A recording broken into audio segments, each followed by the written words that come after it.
اے میرے داماد علی، اے میری بیٹی فاطمہ، میرے پاس اتنی طاقت نہیں ہے کہ میں تم کو ایک غلام دے سکوں، ایک خادم دے سکوں۔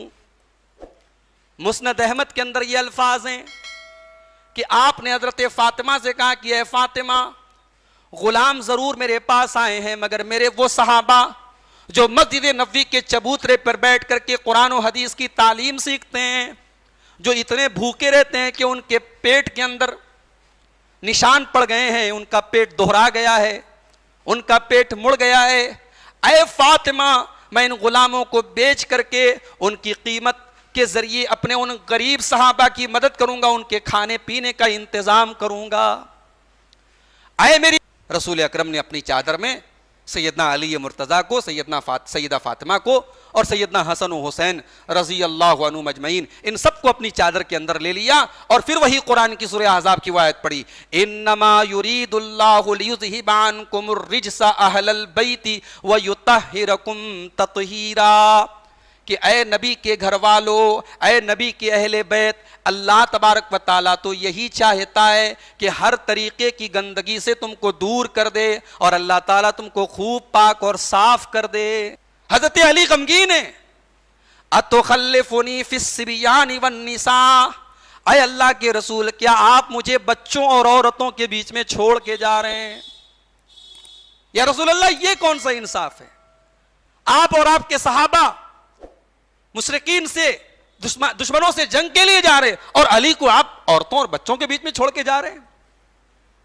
رسول اکرم صلی اللہ علیہ وسلم نے حضرت علی رضی اللہ تعالیٰ عنہ کی دل جوئی کے لیے اس وقت بڑا پیارا جملہ استعمال کیا۔ آپ نے فرمایا اما ترضا ان تکون منی بمنزلت ہارون من موسیٰ، اے علی کیا تم اس پر خوش نہیں ہو کہ تمہارا میری نظر میں وہی مقام ہو جائے جو ہارون کا مقام تھا موسیٰ کی نظر میں؟ حضرت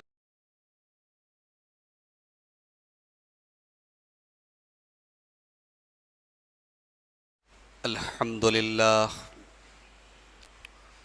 نحمده ونستعینه ونستغفره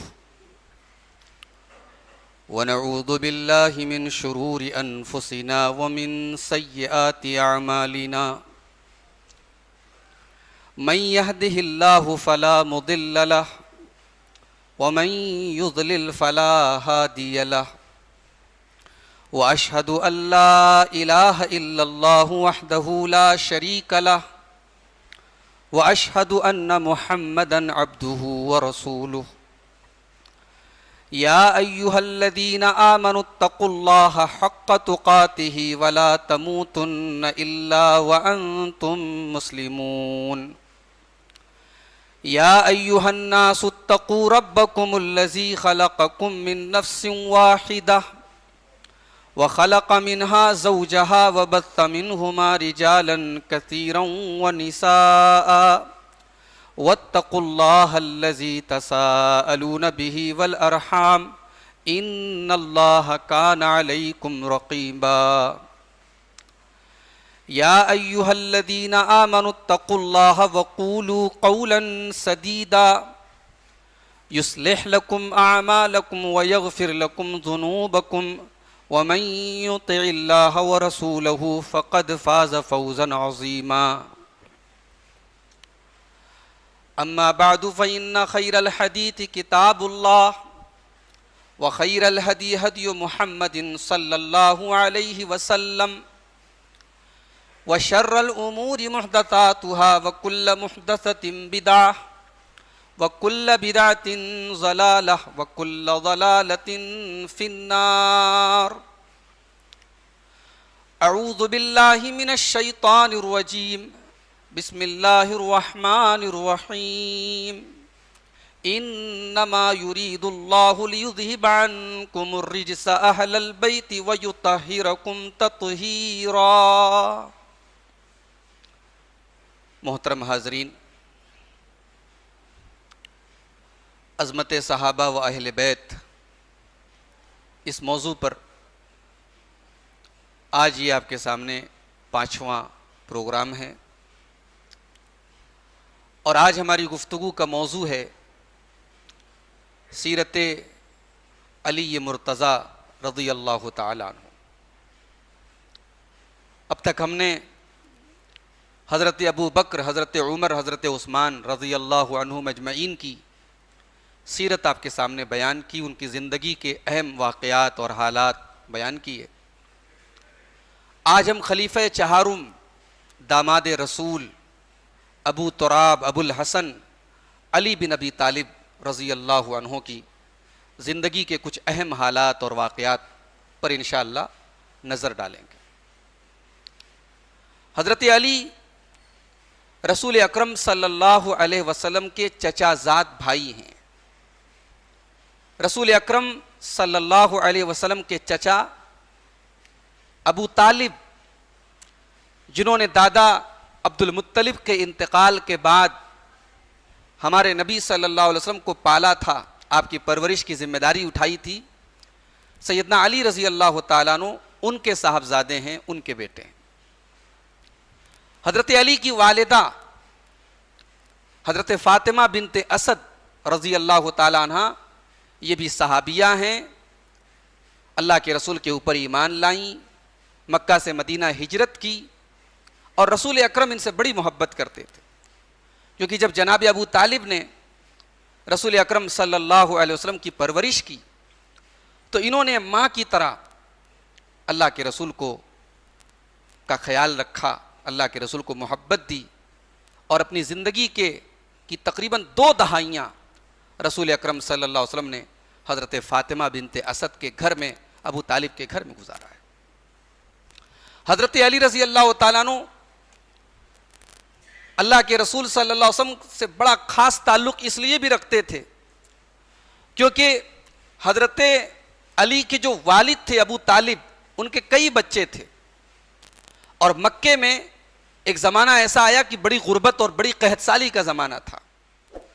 تو علامہ ابن ہشام اپنی سیرت ابن ہشام میں نقل کرتے ہیں کہ ابو طالب کے اوپر بڑی فائنینشیل پرابلم آ گئی، بچے کئی تھے، پرورش ان کے لیے مشکل ہو گئی، تو رسول اکرم صلی اللہ علیہ وسلم نے اپنے چچا کا جو احسان، چچا نے دادا کے انتقال کے بعد رسول اکرم کی پرورش کر کے آپ کے اوپر جو احسان کیا تھا، رسول اکرم صلی اللہ علیہ وسلم نے اس احسان کا تھوڑا سا بدلہ اتارنے کے لیے آپ نے یہ خواہش ظاہر کی کہ میں اپنے چچا کے ایک بیٹے کی پرورش میں اپنے ذمہ لیتا ہوں۔ چنانچہ علامہ ابن ہشام سیرت ابن ہشام کی جلد نمبر 1 صفحہ نمبر 246 پر نقل کرتے ہیں کہ مکے میں قحط سالی کا دور آیا تو رسول اکرم صلی اللہ علیہ وسلم نے اپنے چچا عباس سے کہا کہ ان اخاک ابا طالب کثیر العیال، آپ کے بھائی ابو طالب بہت، یعنی بچے بہت زیادہ ہیں ان کا پریوار بڑا ہے، وقد تری ما اصاب الناس من هذه الازمتی، اور لوگوں پر جو اس وقت پریشانی کے حالات ہیں وہ بھی آپ دیکھ رہے ہیں، فانطلق بنا، تو اے چچا عباس آپ چلیے، فلنخفف عنہ عیالہ، ہم لوگ اپنے ابو طالب کا، میں اپنے چچا ابو طالب کا اور آپ اپنے بھائی ابو طالب کا تھوڑا سا بوجھ کم کر دیں۔ تو چنانچہ رسول اکرم صلی اللہ علیہ وسلم نے حضرت علی کو اپنی پرورش میں لے لیا، اور حضرت عباس نے حضرت جعفر بن ابی طالب کو اپنے پرورش میں لے لیا، اور اس طریقے سے ان دونوں نے حضرت ابو طالب کے بوجھ کو، جناب ابو طالب کے بوجھ کو ہلکا کیا۔ تو رسول اکرم صلی اللہ علیہ وسلم نے حضرت علی کی پرورش کی ہے۔ حضرت علی رسول اکرم کے گھر میں پلے بڑے ہیں، رسول اکرم کی تربیت میں پلے بڑے ہیں، یہ حضرت علی کے لیے بہت بڑا کمال اور بہت بڑی ان کی جو ہے فضیلت ہے۔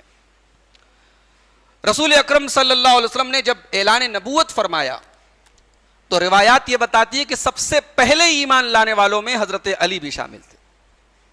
بعض روایات یہ کہتی ہیں کہ حضرت خدیجہ سب سے پہلے ایمان لائیں، بعض روایات یہ کہتی ہیں کہ حضرت ابو بکر سب سے پہلے ایمان لائے، اور بعض روایات یہ کہتی ہیں کہ حضرت علی سب سے پہلے ایمان لائے۔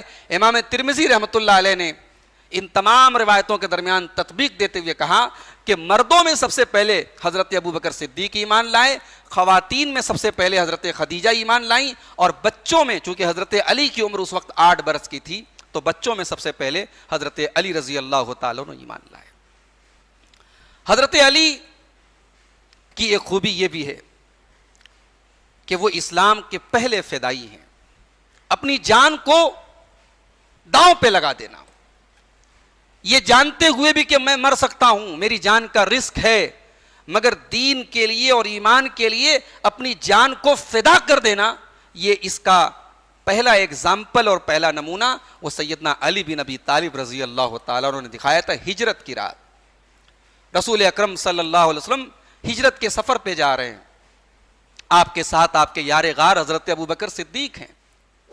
رسول اکرم حضرت علی سے کہتے ہیں کہ اے علی، آج تجھے ایک کام کرنا ہوگا، نم فی فراشی وتسجع ببردی الخضری، اے علی آج تو میرے بستر پہ سو جا، اور میری یہ سبز چادر ہے، ہرے رنگ کی میری چادر ہے، یہ چادر کو تو اوڑھ لینا، اور اے علی فإنہ لن یخلص الیک شیء تکرہہ منہ، تو میری چادر اوڑھ لینا، تیرا کوئی کچھ بگاڑ نہیں پائے گا، یہ میں گارنٹی تجھے دیتا ہوں۔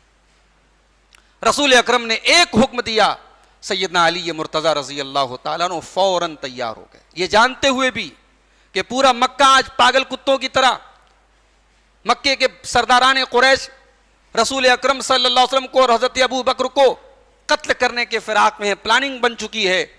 یہ اتنا بڑا رسک ہونے کے باوجود حضرت علی رضی اللہ تعالیٰ عنہ نے رسول کے حکم پر کوئی چوں چرا نہیں کی، کہا یا رسول اللہ ٹھیک ہے، میں آپ کے بستر پہ لیٹنے کو، آپ کی جگہ لیٹنے کو تیار ہوں۔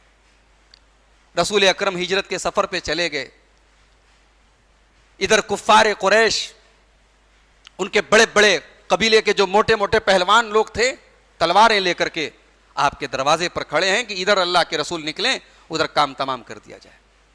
صبح ہو گئی، رسول اکرم ان کی تلواروں کے جھرمٹ میں سے نکل گئے، ان کو پتہ نہیں چلا۔ صبح ہو گئی، انہوں نے جا کے اندر دیکھا حضرت علی رضی اللہ تعالیٰ عنہ لیٹے، دماغ ان کا خراب ہو گیا۔ بہرحال انہوں نے حضرت علی کو کوئی اذیت نہیں دی، کوئی تکلیف نہیں دی۔ حضرت علی رضی اللہ تعالیٰ عنہ نے اللہ کے رسول کے حکم پر جو امانتیں اللہ کے رسول کے پاس رکھی تھی، وہ امانتیں مکہ والوں کو لوٹائی، اور 3 دن کے بعد حضرت علی اکیلے ہجرت کے سفر پہ نکلے۔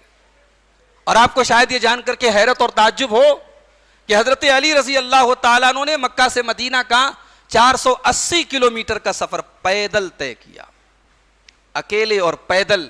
اس دور کے حالات میں بڑا مشکل معاملہ تھا، لیکن حضرت علی رضی اللہ تعالیٰ عنہ نے ہجرت کا یہ سفر پیدل طے کیا۔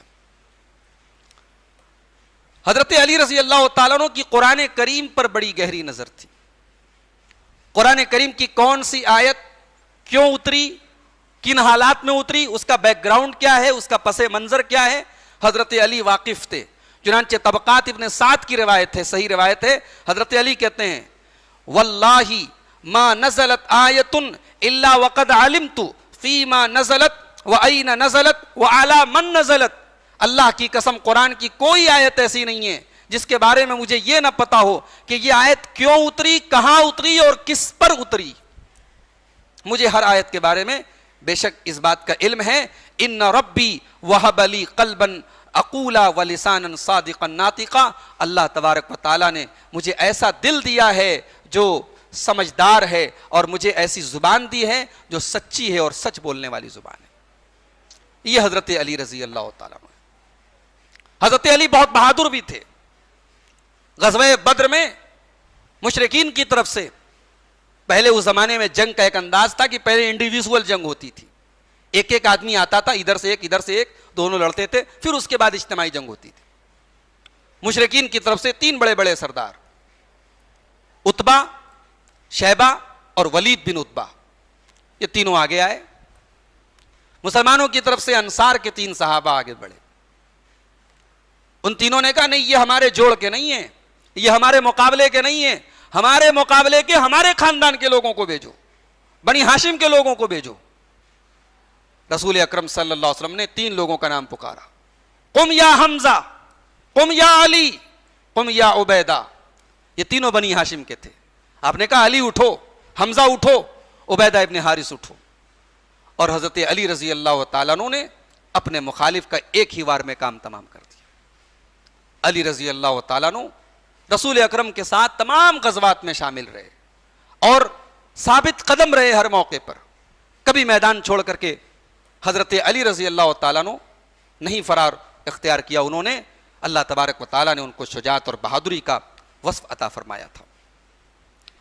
غزوہ بدر کے بعد رسول اکرم نے اپنی سب سے لاڈلی بیٹی سیدہ فاطمۃ الزہرا رضی اللہ تعالی عنہا کا نکاح حضرت علی سے کرایا. نکاح کے وقت حضرت علی فائنینشیلی بہت کمزور تھے, اپنی بیوی کو مہر میں دینے کے لیے کچھ نہیں تھا. کہا یا رسول اللہ میں مہر میں کیا دوں گا؟ رسول اکرم نے فرمایا اے علی این درعک الختمیہ, تمہاری زرہ کہاں ہے؟ جاؤ زرہ بیچ کے آؤ. زرہ بیچ کے آئے تو اس سے مہر کا انتظام کیا, اور اپنی بیٹی فاطمہ کے جہیز میں صحیح روایات ہیں رسول اکرم صلی اللہ علیہ وسلم نے ایک چادر دی اور ایک کھجوروں کی چھال کا بھرا تکیہ دیا اور ایک مشکیزہ دیا.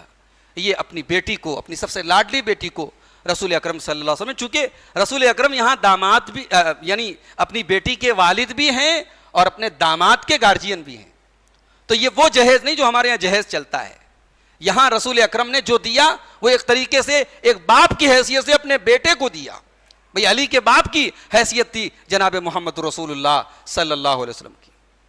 تو آپ نے وہاں پہ حدیث میں جو لفظ ہے جہزا, فاطمہ کے گھر کی تیاری میں رسول اکرم نے یہ سامان دیا. اب اسی جہزا سے جہیز نکل گیا, اب وہ جہیز لمبا چوڑا ہمارے یہاں بن گیا. بہرحال اس رسم و رواج کے اس بندھن نے آج ہمارے یہاں نکاح کے سسٹم کو بڑا مشکل کیا ہے. اس پر کنٹرول کرنے کی ضرورت ہے. اگر وہ جہیز ہمارے لیے نمونہ ہے بھی تو بڑا ہی سمپل وہ جہیز تھا, ایک معمولی سی چادر تھی, ایک معمولی سا تکیہ تھا, ایک مشکیزہ تھا, یہی کل جہیز تھا حضرت فاطمہ رضی اللہ تعالی عنہا کا. نکاح کے بعد اچھا ایک بات اور غور کرنے کے قابل ہے. بھئی مکے میں حضرت ابو طلحہ انصاری جیسے کروڑ پتی لوگ بھی تھے, عبد الرحمن ابن عوف جیسے بزنس مین لوگ بھی تھے. رسول اکرم نے اپنی سب سے لاڈلی بیٹی کا نکاح ایک ایسے شخص سے کیا جو فائنینشیلی بہت غریب ہیں, کمزور ہیں. آج ہمارے یہاں رشتے کیوں ریجیکٹ ہوتے ہیں بھائی؟ لوگ لڑکی دیکھنے گئے, لڑکی اچھی ہے, دیندار ہے, پڑھی لکھی ہے, عالمہ ہے, قرآن و حدیث کی جانکار ہے. عورتیں گھر میں آ کے کہتی ہیں مکان اچھا نہیں تھا, ہم مکان کے معاملے میں کمپرومائز کرنے کے لیے تیار نہیں ہیں. لڑکا بہت اچھا ہے, کاروبار تھوڑا کمزور ہے, ہم کاروبار کے معاملے میں کمپرومائز کرنے کو تیار نہیں ہیں. ہم دین کے معاملے میں کمپرومائز کر لیتے ہیں. لڑکا شرابی بھی ہو لیکن نوکری پیشہ ہو, اچھا کاروبار ہو, ہم دے دیتے ہیں اپنی لڑکی. لڑکی بڑے گھر کی ہو, دیندار نہ بھی ہو, توحید والی نہ بھی ہو, شرک و بدعت والے گھرانے سے اس کا تعلق ہو, تب بھی ہم لینے میں ہچکتے نہیں ہیں. ہم کمپرومائز دین کے معاملے میں کر لیتے ہیں, دنیا کے معاملے میں نہیں کرتے ہیں. نتیجہ یہ ہے کہ آج ہماری مسلمان لڑکیاں غیروں کے ساتھ بھاگ رہی ہیں. بھائیوں, میرے نبی نے ہمیں اور آپ کو یہی سبق دیا ہے کہ دین کے معاملے میں کمپرومائز مت کرو. دنیا کا کیا ہے بھائی؟ دنیا میں آپ کا داماد آپ کی بیٹی کے ساتھ 40 سال رہے گا, مگر اصل زندگی آخرت کی ہے. اگر وہ 40 سال کی زندگی خوشحالی کی گزر بھی گئی اور بیٹی اور آپ کے نواسے اور آپ کا پورا پریوار جہنم کی آگ میں چلا گیا تو میں سمجھتا ہوں کہ یہ بہت بڑے گھاٹے کا سودا ہے بھائی. رسول اکرم نے یہ جاننے کے باوجود کہ میرے داماد کے پاس کوئی خاص بزنس نہیں ہے, کوئی خاص آمدنی نہیں ہے, اپنی سب سے لاڈلی بیٹی کا نکاح حضرت علی رضی اللہ تعالیٰ عنہ سے صرف اس لیے کیا کہ ان کا کیریکٹر بہت اونچا ہے, ان کی دینداری بہت مضبوط ہے, ان کا تقوی بہت مضبوط ہے. نکاح ہو گیا, نبی کی بیٹی ہے, ظاہر ہے نبی نے اپنی بیٹیوں کو بڑے پیار سے پالا ہے, اور حضرت فاطمہ کی تو خاص محبت تھی رسول کو.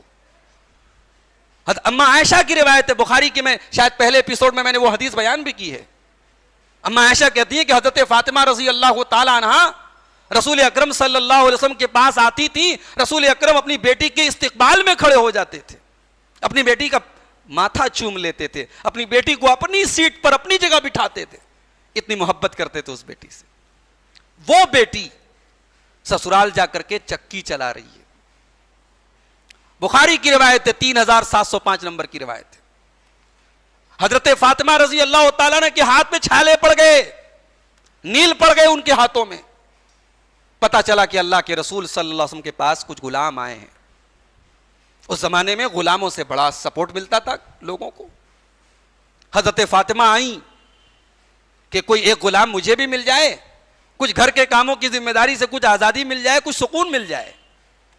آئیں تو رسول اکرم صلی اللہ علیہ وسلم سے ملاقات نہیں ہوئی. اما عائشہ سے ملاقات کی, کہا کہ میرے والد کو یہ پیغام آپ پہنچا دیجیے گا۔ رسول اکرم گھر تشریف لائے، اما عائشہ رضی اللہ تعالیٰ عنہا نے پورا پیغام حضرت فاطمہ کا سنا دیا۔ بخاری کے الفاظ ہیں اسی وقت اللہ کے رسول صلی اللہ علیہ وسلم اپنے بیٹی کے گھر پہنچے۔ حضرت علی رضی اللہ تعالیٰ عنہ حدیث کے راوی ہیں، کہتے ہیں کہ ہم دونوں میاں بیوی بستر پہ لیٹ چکے تھے، رسول اکرم صلی اللہ علیہ وسلم آئے اور ہمارے بستر پہ بیٹھ گئے۔ ہم اٹھنے لگے، رسول نے کہا نہیں بیٹھے رہو، لیٹے رہو۔ اس کے بعد آپ نے بڑے پیار سے اپنے داماد اور اپنی بیٹی کو مخاطب کر کے کہا، اے میرے داماد علی، اے میری بیٹی فاطمہ، میرے پاس اتنی طاقت نہیں ہے کہ میں تم کو ایک غلام دے سکوں، ایک خادم دے سکوں۔ مسند احمد کے اندر یہ الفاظ ہیں کہ آپ نے حضرت فاطمہ سے کہا کہ اے فاطمہ، غلام ضرور میرے پاس آئے ہیں، مگر میرے وہ صحابہ جو مسجد نبوی کے چبوترے پر بیٹھ کر کے قرآن و حدیث کی تعلیم سیکھتے ہیں، جو اتنے بھوکے رہتے ہیں کہ ان کے پیٹ کے اندر نشان پڑ گئے ہیں، ان کا پیٹ دہرا گیا ہے، ان کا پیٹ مڑ گیا ہے، اے فاطمہ میں ان غلاموں کو بیچ کر کے ان کی قیمت کے ذریعے اپنے ان غریب صحابہ کی مدد کروں گا، ان کے کھانے پینے کا انتظام کروں گا۔ اے میری بیٹی فاطمہ، تجھے دینے کے لیے میرے پاس غلام تو نہیں ہے، لیکن تم دونوں کو میں غلام سے بہتر ایک چیز عطا کرتا ہوں۔ اذا اتیتما الی فراشکما، جب تم دونوں اپنے بستر پہ سونے جاؤ تو اے علی اور اے فاطمہ، تم دونوں کو میں یہ تسبیح سنا رہا ہوں، تم 33 بار سبحان اللہ، 33 بار الحمدللہ اور 34 بار اللہ اکبر پڑھ لیا کرو۔ فذالکما خیر لکما مما سألتما، تمہیں جو غلام چاہیے، تمہیں جو نوکر چاکر چاہیے، اس سے بہتر یہ تسبیح تمہارے لیے ہے۔ یہ تسبیح تمہارے دن بھر کے کاموں کی تھکن کو بھی دور کر دے گی، تمہارے لیے اس سے بہتر، اس سے زیادہ برکت والی بن جائے گی۔ حضرت علی رضی اللہ تعالیٰ عنہ کہتے ہیں کہ جس دن سے رسول اکرم صلی اللہ علیہ وسلم نے یہ تسبیح مجھے سکھائی، یہ تسبیح پڑھے بغیر میں رات میں کبھی لیٹا نہیں ہوں۔ مسند احمد کی روایت ہے، سوال کرنے والے نے سوال کیا کہ یا علی، کیا صفین کی رات اگلے دن جنگ ہونے والی ہے، تلواریں چمکنے والی ہیں، خون خرابہ ہونے والا ہے، ٹینشن میں تھے آپ، کیا اس رات بھی آپ نے یہ تسبیح پڑھی تھی؟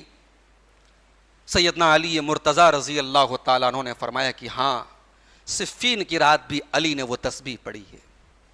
اللہ اکبر، اتباع سنت کا جذبہ دیکھو علی مرتضی کا۔ آج ہمارے یہاں سنت پر چلنے کا دعویٰ لمبا چوڑا ہے اور زندگیاں سنت کی اتباع سے خالی ہے میرے بھائیو۔ ہمارے چہرے، ہمارے مہرے، ہمارے اخلاق، ہمارا کردار، ہمارا کاروبار، ہمارا رہن سہن سب سنت سے دور ہے، لیکن دعویٰ ہے کہ ہم بہت بڑے متبع سنت ہیں۔ یہاں سیدنا علی مرتضیٰ کہہ رہے ہیں کہ رسول کی زبان سے اس تسبیح کو سنا، کوئی رات ایسی نہیں گزری کہ وہ تسبیح پڑھے بغیر میں سویا ہوں۔ یہ سیدنا علی رضی اللہ تعالیٰ عنہ۔ پہلے پروگرام میں جب اہل بیت کی عظمت میں نے بیان کی تھی، میں نے وہ حدیث بھی آپ کے سامنے پڑھی تھی، صحیح مسلم کی حدیث ہے، اور حدیث کا نمبر بھی بڑا آسان ہے، بہت اچھی طریقے سے آپ کو یاد ہو جائے گا، 2424 نمبر ہے حدیث کا۔ اما عائشہ رضی اللہ تعالیٰ عنہ کہتی ہیں رسول اکرم گھر سے نکلے صبح صبح، وعلیہ مرط مرحل، رسول اکرم صلی اللہ علیہ وسلم کے اوپر ایک کالے رنگ کی چادر تھی، ڈیزائن دار چادر تھی، منقش چادر تھی، اس پہ نقش و نگار بھی بنے تھے۔ رسول اکرم نے اپنی چادر میں سیدنا علی مرتضیٰ کو، سیدہ فاطمہ کو اور سیدنا حسن و حسین رضی اللہ عنہم اجمعین، ان سب کو اپنی چادر کے اندر لے لیا، اور پھر وہی قرآن کی سورہ احزاب کی آیت پڑھی، انما یرید اللہ لیذہب عنکم الرجس اہل البیت ویطہرکم تطہیرا، کہ اے نبی کے گھر والو، اے نبی کے اہل بیت، اللہ تبارک و تعالیٰ تو یہی چاہتا ہے کہ ہر طریقے کی گندگی سے تم کو دور کر دے، اور اللہ تعالیٰ تم کو خوب پاک اور صاف کر دے۔ یہ حدیث یہ بتاتی ہے کہ اہل بیت میں رسول اکرم کی ازواج مطہرات کے ساتھ ساتھ یہ چاروں ہستیاں بھی شامل ہیں، سیدنا علی، سیدہ فاطمہ اور سیدنا حسن و حسین رضی اللہ عنہم اجمعین، یہ بھی اہل بیت میں شامل ہیں۔ آئیے حضرت علی کی فضیلت میں چند روایتیں دیکھ لیتے ہیں۔ غزوہ تبوک کا موقع ہے، رسول اکرم صلی اللہ علیہ وسلم حضرت علی سے کہتے ہیں کہ علی آج تمہیں میں ایک ذمہ داری دے رہا ہوں, تمہیں مدینہ رہنا ہے, میرے ساتھ نہیں جانا ہے. بھائی ظاہر ہے کہ مدینہ سے صحابہ جا رہے ہیں, مدینے میں عورتیں ہیں, بچے ہیں, بوڑھے ہیں, مدینہ کی سیکورٹی کے لیے بھی تو کوئی ہونا چاہیے. رسول اکرم صلی اللہ علیہ وسلم نے کہا کہ علی تمہیں میں اپنا جانشین بنا کے جا رہا ہوں, مدینہ میں تم رہو اور یہاں کے لوگوں کی دیکھ ریکھ کرو. حضرت علی غمگین ہیں. اتخلفنی فی الصبیان والنساء, اے اللہ کے رسول کیا آپ مجھے بچوں اور عورتوں کے بیچ میں چھوڑ کے جا رہے ہیں؟ یا رسول اللہ یہ کون سا انصاف ہے؟ آپ اور آپ کے صحابہ مشرکین سے دشمنوں سے جنگ کے لیے جا رہے اور علی کو آپ عورتوں اور بچوں کے بیچ میں چھوڑ کے جا رہے ہیں. رسول اکرم صلی اللہ علیہ وسلم نے حضرت علی رضی اللہ تعالیٰ عنہ کی دل جوئی کے اس وقت بڑا پیارا جملہ استعمال کیا. آپ نے فرمایا اما ترضا ان تکون منی بمنزلت ہارون من موسیٰ, اے علی کیا تم اس پر خوش نہیں ہو کہ تمہارا میری نظر میں وہی مقام ہو جائے جو ہارون کا مقام تھا موسیٰ کی نظر میں. حضرت موسیٰ علیہ السلام کوہ طور کے اوپر جا رہے تھے اللہ تبارک و تعالیٰ کے حکم سے, اور اپنی قوم کے اوپر اپنا جانشین بنا کر کے حضرت ہارون کو گئے تھے. اے علی کیا تم اس پر بھی ناراض ہو کہ میں تم کو وہ مقام دے رہا ہوں جو موسیٰ علیہ السلام نے ہارون کو دیا تھا؟ لیکن ہاں اے علی یہ بھی کان کھول کر کے سن لو, لا نبی یا بعدی, وہاں ہارون نبی تھے لیکن تم نبی نہیں ہو سکتے, میرے بعد کوئی نبی نہیں, میں آخری نبی ہوں. بعض لوگ اس حدیث سے بھی یہ مطلب نکالنے کی کوشش کرتے ہیں کہ حضرت علی رضی اللہ تعالیٰ عنہ ہی رسول کے جانشین ہیں اور رسول کے خلیفہ ہیں. بھائی یہ وقتی معاملہ ہے, رسول اکرم صلی اللہ علیہ وسلم اپنی وفات کے بعد کا جانشین بنا کے نہیں جا رہے ہیں, اس سفر کا جانشین بنا کے جا رہے ہیں. حضرت علی رضی اللہ تعالیٰ عنہ حضرت عمر فاروق کے دور میں کئی مرتبہ ایسا ہوا حضرت عمر فاروق بیت المقدس جا رہے ہیں, سفر پہ جا رہے ہیں, اور اپنا جانشین مدینہ کے اندر حضرت علی کو بنا کے جا رہے ہیں. تو یہ رسول اکرم کا طریقہ تھا, صحابہ کا طریقہ تھا. اس سے یہ انڈیکیٹ نہیں ہوتا, اس سے یہ ثابت نہیں ہوتا کہ رسول اکرم صلی اللہ علیہ وسلم نے اپنے بعد خلیفہ بنا دیا ہو حضرت علی رضی اللہ تعالیٰ عنہ کو. ویسے آپ کی نالج کے لیے بتا دوں, حضرت موسیٰ علیہ السلام کے جانشین ہارون علیہ السلام نہیں تھے. حضرت ہارون تو حضرت موسیٰ کی زندگی میں انتقال کر گئے تھے. حضرت موسیٰ کے بھی جانشین حضرت یوشع بن نون تھے, حضرت ہارون نہیں تھے. تو یہ حدیث جو ہے یہ اس سے یہ مطلب قطعاً نہ نکالیں کہ نعوذ باللہ حضرت علی رضی اللہ تعالیٰ عنہ وہ رسول اکرم صلی اللہ علیہ وسلم کے جانشین تھے. ایک اور حدیث دیکھیے, صحیح مسلم کی 78 نمبر کی حدیث ہے. حضرت علی رضی اللہ تعالیٰ عنہ کہتے ہیں والذی فلق الحبہ وبرأ النسمہ, اس اللہ کی قسم ہے جس نے دانے کو پھاڑا, جس نے زمین سے نکلنے والے اناج کے دانے کو پھاڑ دیا, وبرأ النسمہ, اور جس اللہ تبارک و تعالیٰ نے انسان کی روحوں کو پیدا کیا. انہو لعہد النبی صلی اللہ علیہ وسلم الیہ, میرے نبی نے, اللہ کے پیارے نبی نے مجھ سے یہ وعدہ کیا تھا, مجھ سے یہ ایگریمنٹ کیا تھا, مجھ سے یہ عہد و پیمان کیا تھا, ان لا یحبنی الا مؤمن ولا یبغضنی الا منافق, کہ مجھ سے محبت وہی کرے گا جو مومن ہوگا اور مجھ سے نفرت وہی کرے گا جو منافق ہوگا. اب اس حدیث کی بنیاد پہ ہمارے بعض بھائی کہتے ہیں کہ دیکھو رسول اکرم صلی اللہ علیہ وسلم نے واضح کر دیا علی سے محبت مومن کرے گا, علی سے بغض منافق رکھے گا. لہذا جنگ جمل میں حضرت عائشہ رضی اللہ تعالیٰ عنہ حضرت علی کے مقابلے میں گئیں. جنگ صفین میں حضرت معاویہ ان کے مخالف میں تھے. جنگ جمل میں حضرت طلحہ ان کے خلاف تھے, حضرت زبیر ان کے خلاف تھے. لہذا یہ تمام کے تمام لوگ منافق ہیں, نعوذ باللہ من ذالک. بھائی ایک بات بتاؤ, اختلاف ایک الگ چیز ہوتی ہے. کبھی کبھی ایسا ہوتا ہے دو متقی لوگ ہیں, نیک لوگ ہیں, پرہیزگار لوگ ہیں, کسی مسئلے کو لے کر کے آپس میں الجھ پڑے, ہاتھا پائی بھی ہو گئی, مگر ان تمام چیزوں سے بھی ہم یہ نتیجہ نہیں نکال سکتے کہ دونوں ایک دوسرے سے بغض رکھتے ہیں. بھائی حضرت علی اور حضرت معاویہ کے درمیان یقیناً جنگ ہوئی. حضرت عائشہ رضی اللہ تعالیٰ عنہا بھی جنگ کے میدان میں گئیں. یہ افسوسناک بات ہے لیکن ریئلٹی حقیقت ہے. مگر کیا کوئی تاریخ کی کوئی ایک ایسی صحیح روایت ملتی ہے اس میں حضرت عائشہ رضی اللہ تعالیٰ عنہ نے حضرت علی کے بارے میں کوئی نازیبہ بات کہی ہو، یا حضرت امیر معاویہ رضی اللہ تعالیٰ عنہ نے حضرت علی کے بارے میں کوئی نازیبہ بات کہی ہو، یا خود حضرت علی رضی اللہ تعالیٰ عنہ نے ان بزرگوں کے بارے میں، چاہے وہ حضرت عائشہ ہوں، حضرت طلحہ ہوں، حضرت زبیر ہوں، یا حضرت معاویہ ہوں، کسی کے بارے میں بھئی اختلاف تو تھا، جنگ تو ہوئی، مگر بغض نہیں تھا، ایک دوسرے کا پورا احترام تھا. اور ابھی میں وہ روایات آپ کو پڑھ کے سناؤں گا کہ ان جنگوں کی حقیقت کیا تھی. تو بہرحال علی سے محبت تو یقیناً ایمان کا ایک حصہ ہے. رسول کی حدیث ہے، صحیح مسلم کی روایت ہے کہ علی سے محبت وہی کرے گا جو مومن ہوگا، اور علی سے بغض وہی رکھے گا جو منافق ہوگا. اور ایک اور بڑی پیاری حدیث آپ کے سامنے پڑھنے جا رہا ہوں. غزوہ خیبر کا موقع ہے، یہ صحیح بخاری کی 4210 اور صحیح مسلم کی 2406 نمبر کی حدیث ہے. غزوہ خیبر کا موقع ہے، اگلے دن خیبر کی لڑائی ہونے والی ہے مسلمانوں اور یہودیوں سے. رات میں اللہ کے رسول صحابہ سے کہتے ہیں لَأُعْطِيَنَّ هَذِهِ الرَّايَةَ غَدًا يَفْتَحُ اللَّهُ عَلَى يَدَيْهِ، کل میں جنگ کا جھنڈا اور جنگ کا علم ایک ایسے انسان کو دینے جا رہا ہوں جس کے ہاتھوں پہ خیبر فتح ہوگا. یحب اللہ و رسولہ، اور ایسے انسان کو میں خیبر کا علم دینے جا رہا ہوں جو اللہ سے اور اس کے رسول سے محبت کرتا ہے. وَيُحِبُّهُ اللَّهُ وَرَسُولُهُ، اور اللہ اور اس کے رسول اس سے محبت کرتے ہیں. نبی نے بس اتنا کہا، اللہ کے نبی صلی اللہ علیہ وسلم اپنے خیمے میں چلے گئے. حدیث کے الفاظ ہیں فَبَاتَ النَّاسُ يَخُوضُونَ، صحابہ کو رات بھر نیند نہیں آئی. اللہ اکبر. صحابہ تو بس یہی چاہتے تھے ہمارا نام اس لسٹ میں آ جائے. رسول کی زبان سے یہ لفظ نکل گیا کہ میں جھنڈا اس کو دوں گا جو اللہ کا محبوب ہے، رسول کا محبوب ہے. کاش یہ فضیلت مجھ کو مل جائے. صحابہ کو رات بھر نیند نہیں آئی، پتہ نہیں جھنڈا کس کو ملے گا.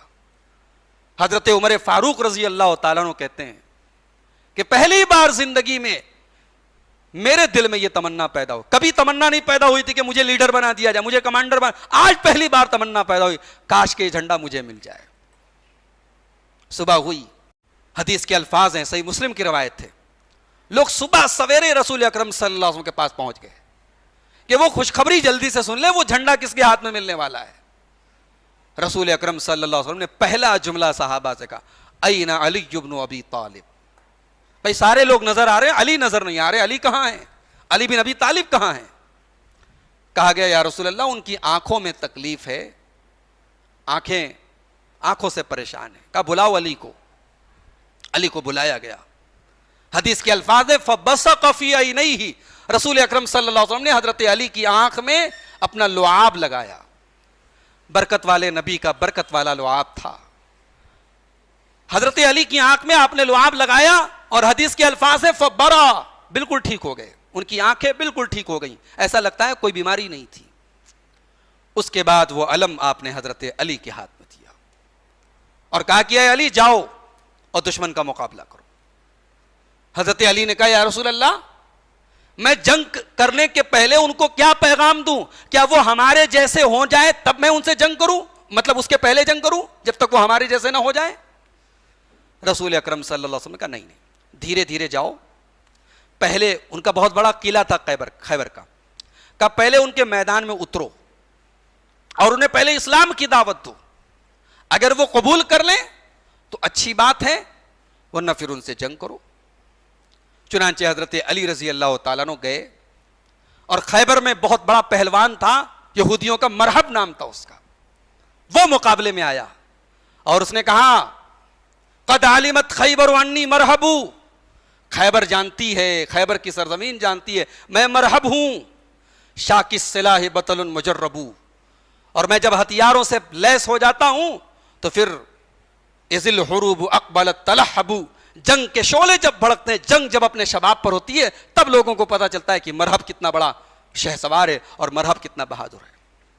ادھر سے علی رضی اللہ تعالیٰ عنہ آگے بڑھے اور کہا انا الذی سمتنی امی حیدرا، میں وہ ہوں جس کی ماں نے اس کا نام حیدر رکھا ہے. حیدر شیر کا ایک نام ہے. کہا کہ میں وہ ہوں جس کا نام اس کی ماں نے حیدر رکھا ہے. کلیس غابات کریل منظرا اوفیہم بالسائی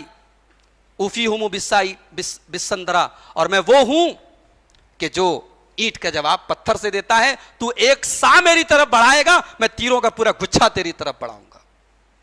اوفیہم بالسائی کیل السندرا, میں سا کا جواب سندرا سے دیتا ہوں, میں اینٹ کا جواب پتھر سے دیتا ہوں. آ مرحب, تیرے مقابلے میں علی بن ابی طالب ہے.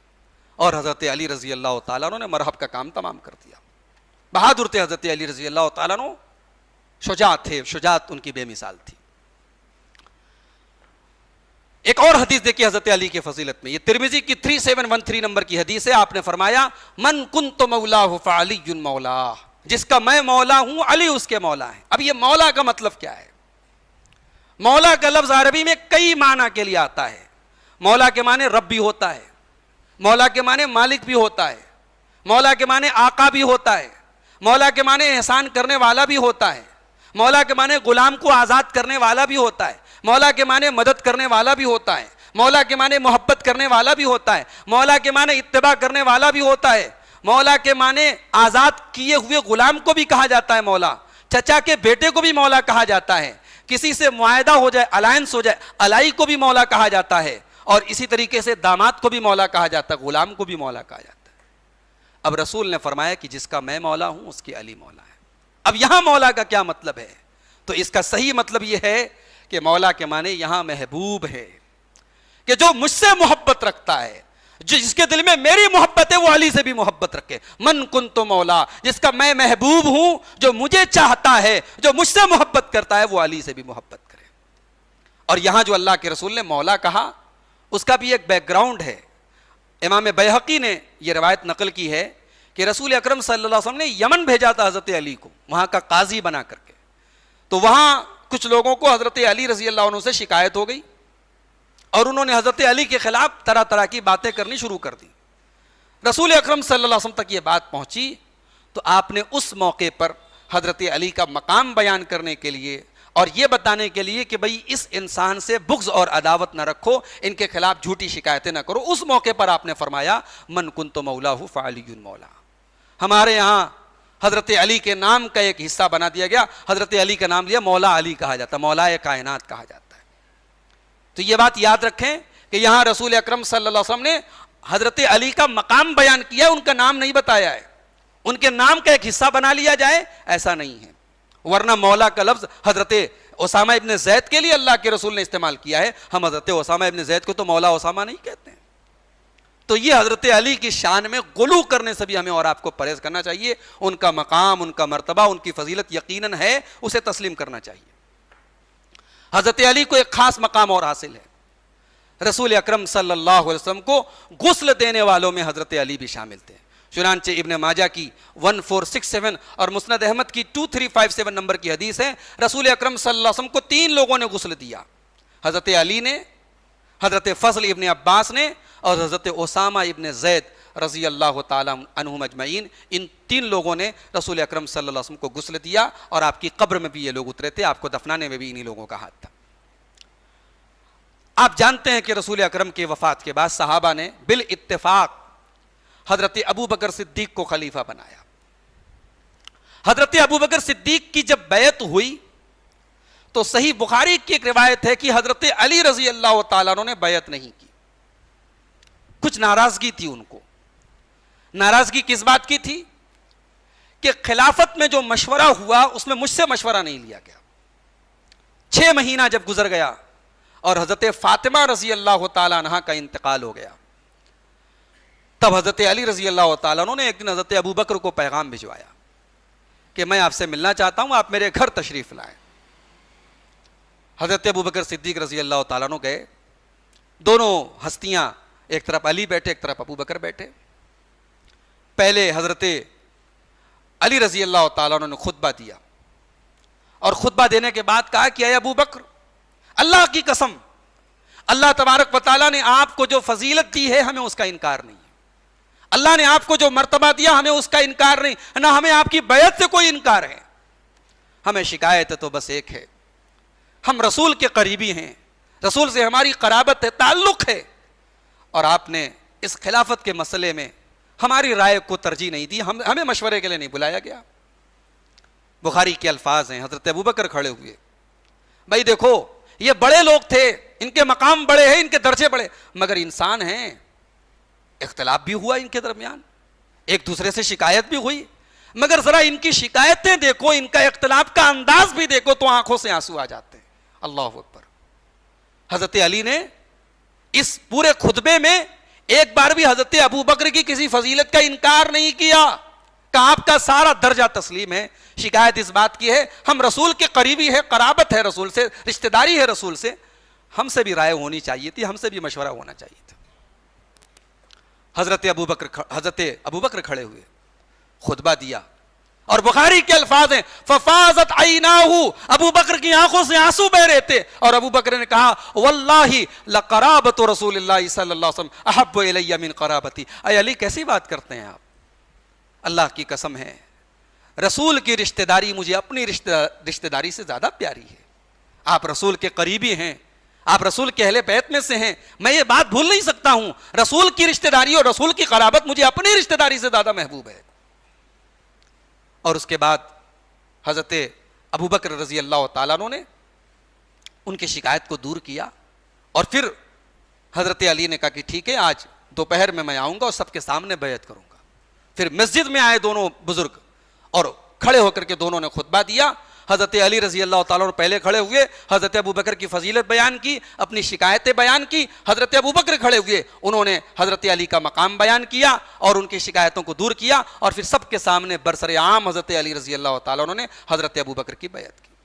تو شکایتیں بھی ہوئی میرے بھائی, اختلاف بھی ہوا, نفرت نہیں تھی, عداوت نہیں تھی. یہ عداوت کے جو قصے بنائے گئے جھوٹے ہیں. اب کہا جاتا ہے کہ بھائی حضرت فاطمہ رضی اللہ تعالیٰ عنہ حضرت ابو بکر کے پاس گئیں اور اپنے باپ کا ترکہ مانگا, اور انہوں نے حدیث پڑھ کے سنا دی کہ انبیاء کی وراثت تقسیم نہیں ہوتی. حضرت فاطمہ ناراض ہو گئیں اور حضرت ابو بکر سے بات چیت کرنا بند کر دیا, اور اسی حال میں دنیا سے چلی گئی. سب سے پہلی بات تو یہ ہے کہ حضرت فاطمہ رضی اللہ تعالیٰ عنہ رسول کی بیٹی ہیں, رسول کی تربیت میں پلی بڑی ہیں. رسول کی تربیت ایسی نہیں ہو سکتی میرے بھائی کہ زمین کے ایک ٹکڑے کے لیے رسول کے یار غار سے کوئی ناراض ہو جائے. ہم تو نہیں سمجھتے, حضرت فاطمہ رضی اللہ تعالیٰ عنہ کا مقام اس سے کہیں زیادہ بلند تھا. اور حضرت فاطمہ کیا نعوذ باللہ اگر ناراض ہوئی تو اس کا مطلب یہ ہوا کہ وہ حضرت ابو بکر کو بلیم کر رہی تھی کہ آپ نے جو حدیث سنائی میں نہیں مانتی اس کو, آپ نے جو حدیث سنائی وہ جھوٹی اور نقلی حدیث ہے. یا تو ہم یہ مان لیں, ہم یہ تو نہیں مان سکتے. تو صحیح بات یہ ہے, جو روایت کے صحیح الفاظ ہیں فسقطت, حضرت فاطمہ رضی اللہ تعالیٰ عنہ خاموش ہو گئیں. حضرت ابو بکر صدیق نے حدیث پڑھ کے سنائی اور وہ خاموش ہو گئیں.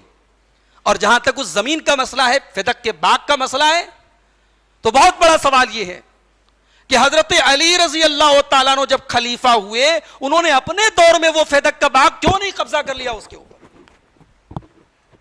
بڑی عجیب بات ہے کہ علی رضی اللہ عنہ نے اپنے دور میں بھی فدق کے ساتھ کوئی خاص معاملہ نہیں کیا. جو معاملہ ابو بکر صدیق نے کیا, عمر فاروق نے کیا, عثمان غنی نے کیا, وہی معاملہ فدق کے باغ کے ساتھ حضرت علی کا بھی رہا کہ اس کی آمدنی سے محمد رسول اللہ کے اہل بیت فائدہ اٹھاتے تھے. لیکن وہ ملکیت جو تھی وہ یعنی اسلامک اتھارٹی کی تھی, مسلمانوں کے خلیفہ کی, امیر المومنین کی اتھارٹی میں ہوتا تھا. کوئی قبضہ نہیں اس پر. حضرت علی رضی اللہ تعالیٰ نے اپنی اور اپنی اولاد کا کوئی قبضہ نہیں کرایا. اسی لیے علامہ ابن تیمیہ کہتے ہیں کہ یہ سب باتیں جھوٹ ہیں, اور اگر ایسا ہوتا جو علی حضرت معاویہ سے جنگ کر سکتے ہیں اس لیے کہ غلط سمجھتے تھے, غلط سمجھا تو جنگ کیا, تو اگر غلط سمجھ کر کے جنگ کیا تو فدق کی زمین کو لینا تو اور آسان کام تھا. فدق کی زمین کو حضرت علی نے کیوں نہیں لیا, یہ بہت بڑا سوال ہے. وہ ان لوگوں سے کیا جانا چاہیے جو فدق کے معاملے کی وجہ سے حضرت ابو بکر کے اوپر لان تان کرتے ہیں. اور ایک بات میں آپ کو اور بتا دوں کہ حضرت علی حضرت ابو بکر صدیق سے بہت محبت کرتے تھے, اور اس محبت کی ایک دلیل یہ ہے کہ علی نے بھی اور ان کے بیٹے حسن نے بھی اور ان کے بیٹے حسین نے بھی, سب نے اپنے ایک ایک بچے کا نام ابو بکر ضرور رکھا ہے. کوئی یہ نہ کہے کہ عرب میں یہ نام چلتے تھے. بھائی جتنا بھی نام چلتا ہو, اگر کوئی ہمارے گھر کی بہو بیٹی کے ساتھ ظلم کرے, ہم اس کے نام پر اپنے بچوں کا نام تو نہیں رکھیں گے. ابو بکر نام ہے علی کے بیٹے کا, ابو بکر نام ہے حسن کے بیٹے کا, ابو بکر نام ہے حسین کے بیٹے کا رضی اللہ عنہم اجمعین. اب آئیے حضرت عمر کا دور آتا ہے. حضرت عمر کے دور میں جو مجلس شورا تھی حضرت عمر کی, وہ کمیٹی جس سے مشورہ لیتے تھے حضرت عمر فاروق, اس مجلس شورا کے ایک اہم رکن تھے حضرت علی رضی اللہ تعالیٰ عنہ. اور حضرت عمر کہا کرتے تھے اقضانا علی، ہمارے درمیان سب سے صحیح فیصلہ علی کا فیصلہ ہوتا ہے۔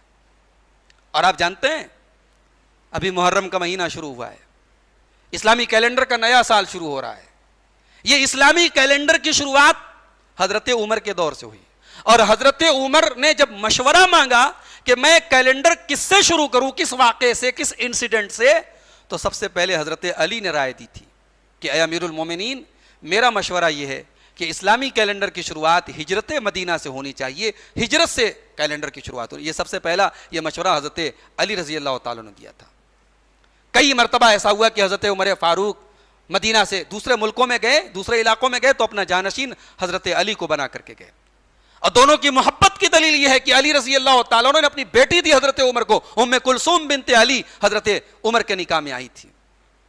اور حضرت عمر رضی اللہ تعالیٰ جب دنیا سے جانے لگے تو 6 لوگوں کی جو کمیٹی بنا کے گئے، ان 6 لوگوں میں سب سے پہلا نام، بخاری کی روایت ہے، سب سے پہلا نام حضرت علی کا لیا تھا کہ 6 لوگوں میں علی کو بھی شامل کرنا۔ تو بھائیو، نفرت ہوتی، عداوت ہوتی، ایک دوسرے کا حق مارنے کا جذبہ ہوتا تو یہ محبتیں نہ ہوتی جو میں نے دلیلوں کی روشنی میں آپ کے سامنے بیان کی ہے۔ عثمان غنی کا دور آیا، علی مرتضیٰ رضی اللہ تعالیٰ عنہ عثمان غنی کے دور میں بھی بڑی اہم پوزیشن پر تھے، مشورے دیتے تھے، مشورے لیتے تھے حضرت عثمان غنی۔ حضرت عثمان غنی نے مدینہ کا گورنر بنایا حضرت ولید ابن عقبہ کو، صحابی ہیں، شراب پی لی انہوں نے، ولید ابن عقبہ نے شراب پی لی۔ امیر المومنین حضرت عثمان غنی کے سامنے معاملہ آیا کہ گورنر نے شراب پی لی ہے، گواہی دینے والوں نے گواہی دے دی۔ حضرت عثمان غنی نے کہا علی اٹھیے، آپ کوڑا لگائیے، شرابی کی سزا آپ دیجیے۔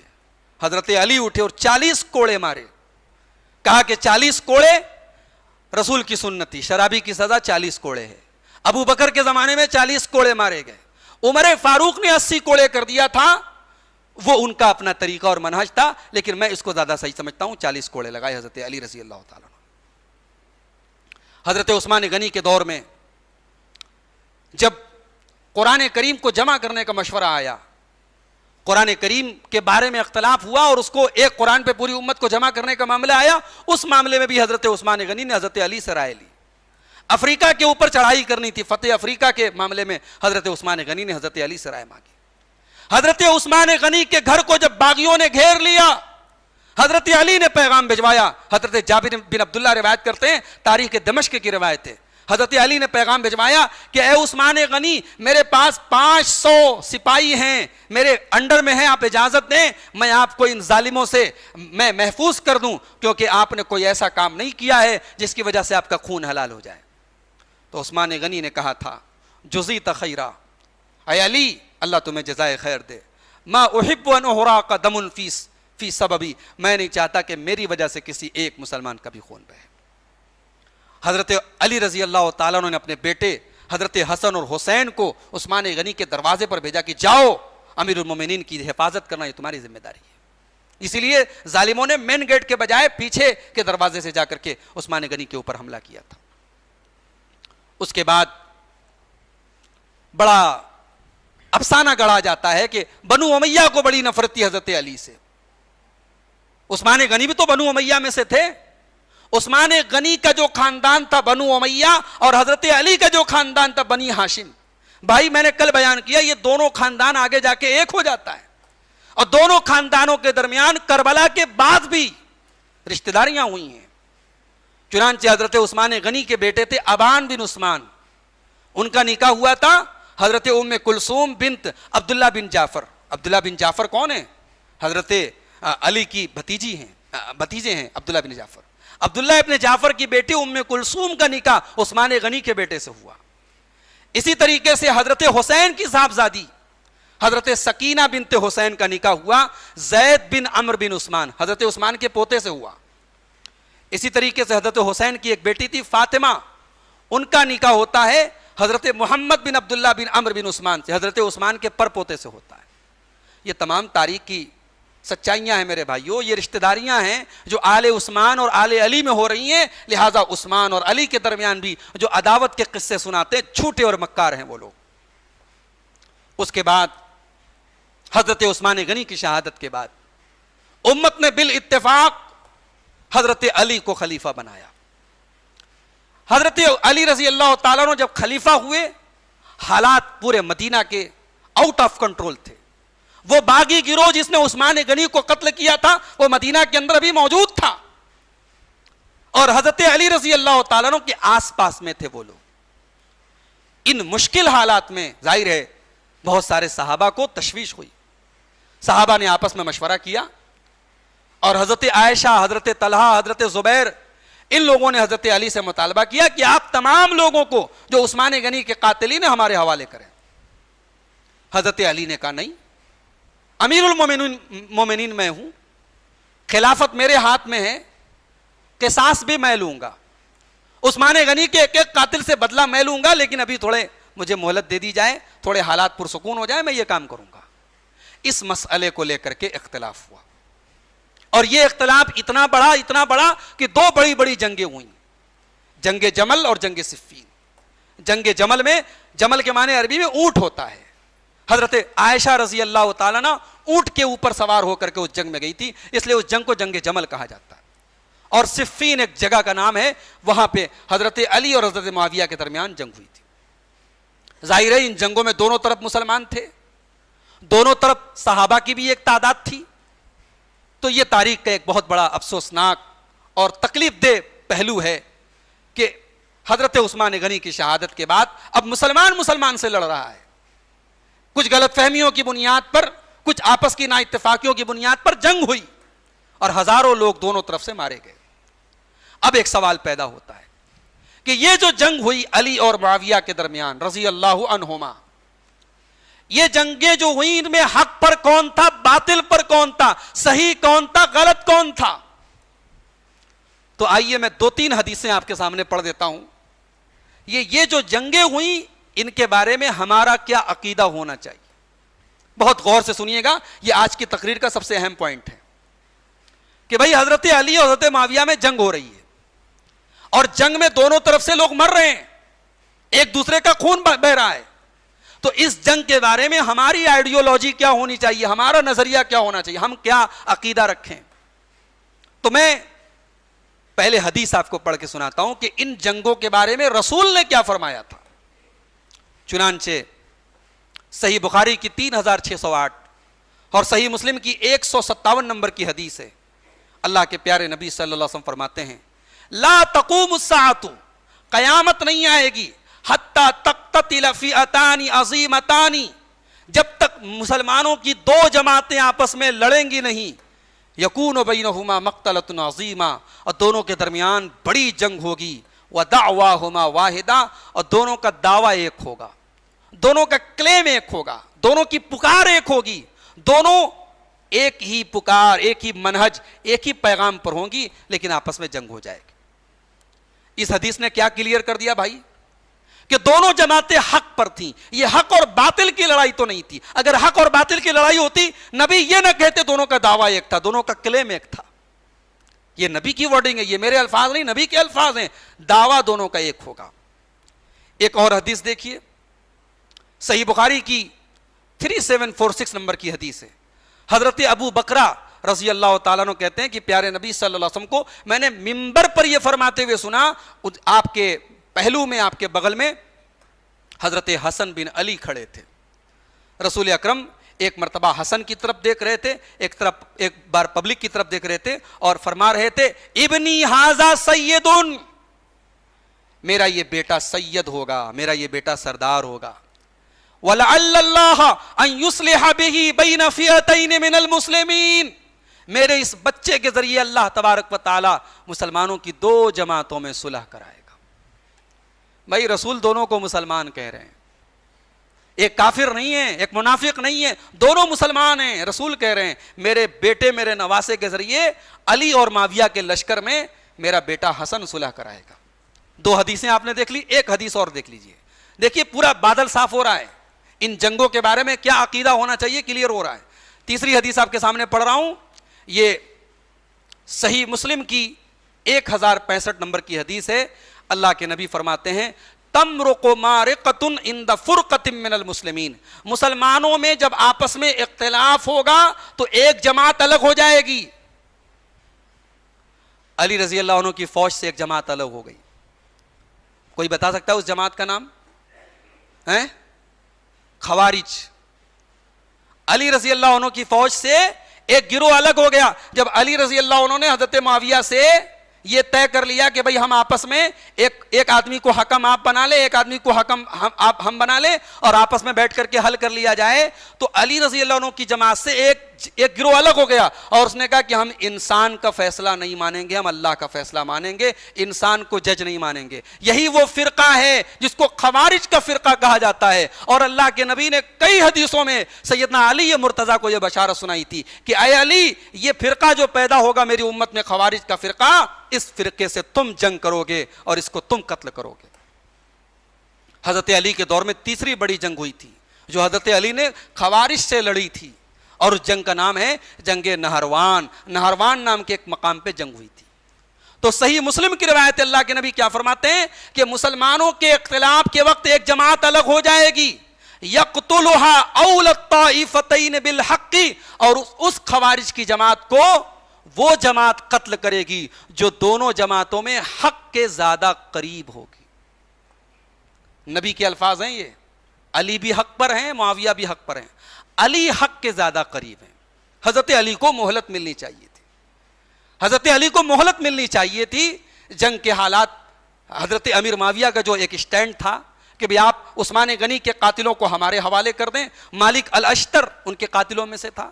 محمد ابن ابی بکر ان کے قاتلوں میں ان کا بھی نام آتا ہے. یہ دونوں لوگ حضرت علی کے آس پاس تھے, ان کے ساتھ ساتھ تھے. حضرت معاویہ کا مطالبہ تھا آپ ان لوگوں کو ہمارے حوالے کر دیں. یہ ان کا اسٹینڈ تھا. حضرت علی کا اسٹینڈ تھا خلیفۃ المسلمین میں ہوں, امیر المومنین میں ہوں, پہلے میری بیعت کرو, مجھے اپنا امیر تسلیم کرو, اور اس کے بعد مجھے مہلت دو, میں قاتلوں کو ان کے انجام تک پہنچاؤں گا. تو اللہ کے رسول کے الفاظ سے یہ ثابت ہوتا ہے کہ دونوں جماعتیں حق پر تھیں, لیکن حضرت علی رضی اللہ عنہ حق کے زیادہ قریب تھے. ایک بات اور یاد رکھیے, یہ جو جنگیں ہوئیں, آج جب ہم ان جنگوں کے بارے میں پڑھتے ہیں, سنتے ہیں, تو تکلیف ہوتی ہے. صحابہ کا دور ہے اور ایک دوسرے سے جنگ کر رہے ہیں, مگر یہ بات یاد رکھیے کہ یہ لڑائی ہوئی, دونوں جماعتیں اپنے کو صحیح سمجھ رہی تھی, سامنے والے کو غلط سمجھ رہی تھی, اور اسی صحیح غلط کے معاملے کو لے کر کے جنگ ہوئی. مگر کوئی خوش نہیں تھا بھائی, کسی نے جان بوجھ کر کے کسی کا خون نہیں بہایا ہے. نہ علی چاہتے کہ خون بہے, نہ معاویہ چاہتے کہ خون بہے. اور میں اس بات کی دلیل رکھتا ہوں اپنے پاس. چنانچہ مصنف ابن ابی شیبہ کی روایت ہے اور حدیث کا نمبر ہے 37,824 نمبر کی حدیث ہے. حضرت حسن رضی اللہ عنہ کہتے ہیں کہ جنگ صفین میں نے اپنے والد علی کو دیکھا. جب جنگ شباب پر تھی, لوگ ایک دوسرے کی گردنیں کاٹ رہے تھے, میں نے اپنے والد علی کو فرماتے ہوئے سنا. میرے والد نے کہا یا حسن لوددت انی مت قبل ھذا 20 حجۃ, اے حسن, اے میرے بچے, کاش کہ علی آج سے 20 سال پہلے مر گیا ہوتا, کاش کہ علی آج سے 20 سال پہلے دنیا سے چلا گیا ہوتا, کاش یہ دن نہ دیکھتا.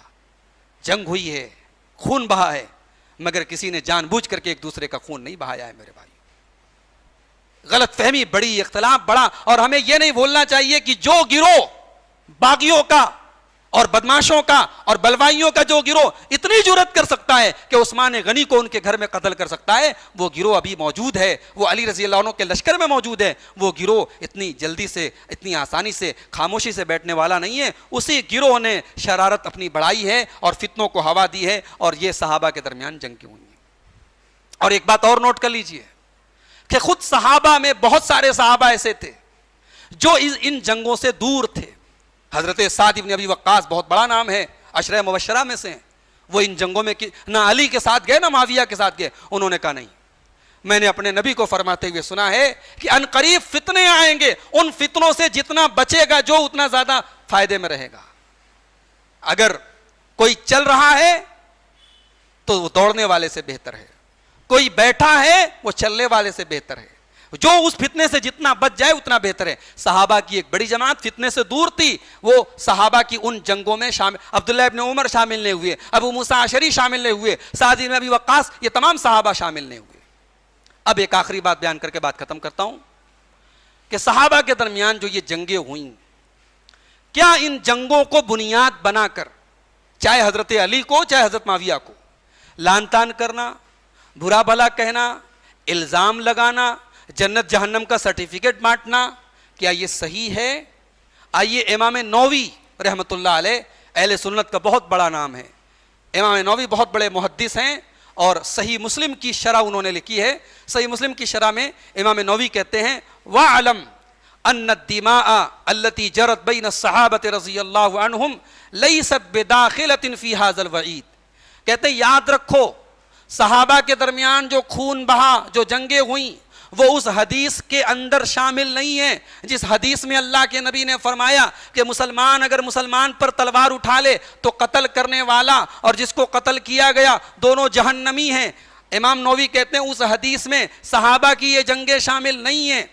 وہ مذہب اہل السنت والجماعت والحق کی، اہل سنت والجماعت کا اور حق پر چلنے والوں کا مسلک یہ ہے احسان الظن بہم، کہ صحابہ کے ساتھ اچھا گمان رکھا جائے، والامساک عما شجر بینہم، اور صحابہ کے درمیان جو اختلافات ہوئے ان کے بارے میں اپنی زبان کو بند رکھا جائے، وتأویل قتالہم، صحابہ کے درمیان جو جنگ ہو گئی جنگ کی تعویل کی جائے، جنگ کا کوئی ایسا مطلب نکالا جائے جس سے ان کی شان پر حرف نہ آئے، وَأَنَّهُمْ مُجْتَهِدُونَ مُتَأَوِّلُونَ، اور صحابہ نے جو کچھ بھی کیا اجتہاد سے کیا، تعویل سے کیا، لم یقصدوا معصیتاً، صحابہ کا مقصد گناہ کرنا نہیں تھا، لا محض الدنیا، وہ دنیا کے طلبگار نہیں تھے، بل اعتقد کل فریق، ہر فریق نے، ہر گروہ نے اپنے آپ کو حق پر سمجھا اور سامنے والے کو غلط سمجھا، اور اسی لیے سامنے والے سے جنگ کی تاکہ سامنے والا حق کی طرف لوٹ جائے۔ اسی لیے صحابہ میں سے بعض صحیح تھے، بعض غلطی پر تھے، لیکن وہ معذور تھے کیونکہ انہوں نے اجتہاد کیا تھا، اور مجتہد اگر غلطی بھی کر دے تو اسے گناہ نہیں ہوتا۔ یہ امام نووی کے الفاظ ہیں جو انہوں نے شرح مسلم کے اندر بیان کیے ہیں۔ تو میرے بھائیوں، حضرت علی حضرت معاویہ کے درمیان جنگ ہوئی، افسوسناک پہلو ہے، مگر اس جنگ کی وجہ سے دونوں جماعتوں میں جو صحابہ تھے ان کے اوپر کسی بھی قسم کا اعتراض کرنا، کیچڑ اچھالنا، یہ بالکل مناسب نہیں، یہ علی کی بھی سنت نہیں ہے، یہ علی کا بھی طریقہ نہیں ہے۔